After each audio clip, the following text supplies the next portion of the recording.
Heto tayo guys, update sa hiwalayan o bakit naghiwalay sina Alden Richards at si Catherine Bernardo.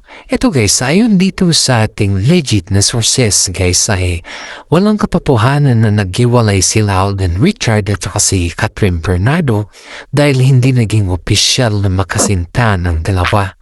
Madalas silang mapagkamalang maghiwalay o nagkaroon ng relasyon dahil sa kanilang matinding chemistry bilang magkatamban sa mga pelikulang Hello Love Goodbye noong 2019 at sa mga sequel na nito na Hello Love Again sa 2024. Narito ang mga detalye sa likod ng kanilang ugnayan guys. Estado ng kanilang relasyon, makaibigan at makatrabaho. Paulit-ulit na nilinaw ni na Alden Richards at si Catherine sa kanyang mga panayam na sila ay nananatiling makaibigan lamang at magkaroon ng trabaho, magkasama sa trabaho. Issue ng panliligaw, bagamat naging bukas si Alden sa paghanga at pagbisita sa pamilya ni Catherine, lumabas sa mga ulat ng showbiz insiders na nananatili lamang si Alden as a good friend at walang opisyal na naging relasyon.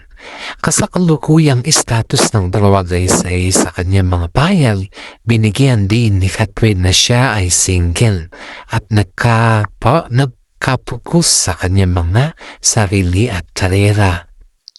Saan galing ang issue ng hiwalayan? Iyan po yung tanong ng mga karamihan dito sa atin guys ay eto na po yung sagutin po natin ngayon.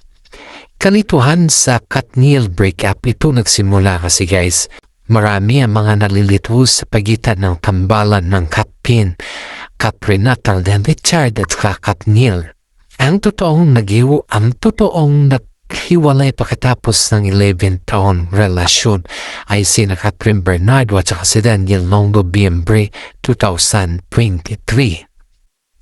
Pagkatapos ng mga movie promotion nila guys ay likas na showbiz na kapag tapos na mga promotion ng kanilang pelikula ay hindi na sila madalas makita magkasama na madalas bigyan ng mga maling kahulugan ng mga netizen bilang hiwalayan.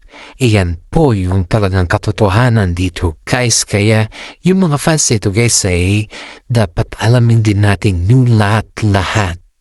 Marami sa mga fans ng Katniel guys ang hindi pa nila alam yung mga dahilan ng hiwalayan nila Daniel Padilla at si Catherine Bernardo, pero ayon dito sa ating legit na sources guys ay matagal nang itinago ni Catherine ang totoo, pero dahil nga nagtanong-tanong tayo at gusto natin malaman kasi nga dati naman tayong fans ng Katniel at narito po yung totoong dahilan.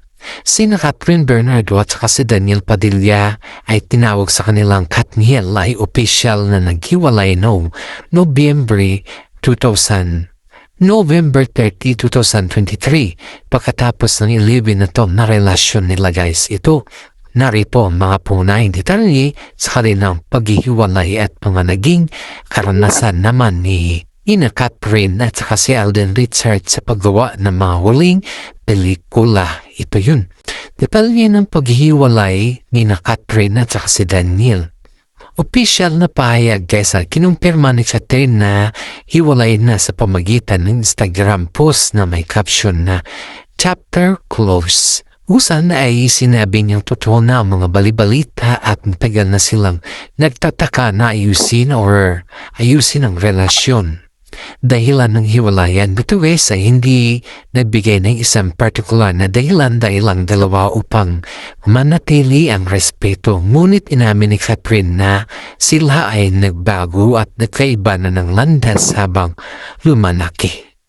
Pahayag ni Daniel guys ay nagpost din si Daniel sa kanyang social media account upang magpasalamat kay Catherine sa 11 na taon na pagmamahal at sinabing walang katapusan ng kanyang pag-ibig para sa dalaga.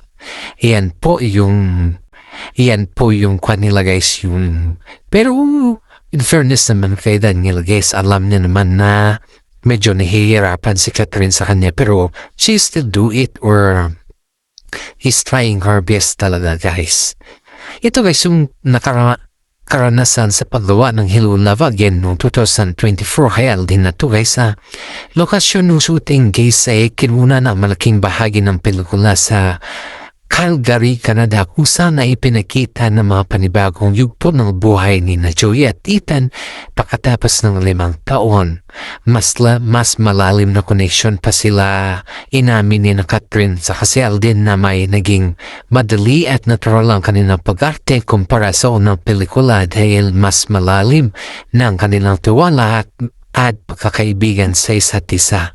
Yung hamon sa karakter ay nahihirapan ang dalawa sa emotional at transition ng kanilang mga karakter, Jay at Ethan, dahil kailangan nilang ipakita ang bigat, lungkot at mga pagbabago idinulot ng mahabang panahon na pagkakalayo nila guys. Iyan po, pero ito po, balikan po natin yung update sa hiwalayan ng Katniel guys. Ito yung inaabangan nila guys. Ito po, yung sa official payag noong Nobyembre 2023 guys ay pinili ni Catherine na maging pribado sa mga eksaktong detalyo upang manatili ang mga respeto sa kanilang pinagsamahan. Binigyan din niya ang kanyang mga paglaki at pagbabago bilang mga individual na naging dahilan kung bakit sila ay nagkaiba na ng direksyon sa buhay. Gayunpaman guys, sa mga sumusunod na buwan ay pagkatapos ng hiwalayan, may ilang mahahalagang pangyayari at payag na nagbigay ng mga karagdagan connection sa mga kanilang pagtatapos. Karagdagang connection sa kanilang pagtatapos kaysa yung issue ng third party. Pagamat walang direktang pinangalanan sina Catherine at Daniel sa kanilang mga unang bahagi, naging natunog sa showbiz circle at social media ang mga usapin ng pagtataksil o third party na sangkot umano sa relasyon.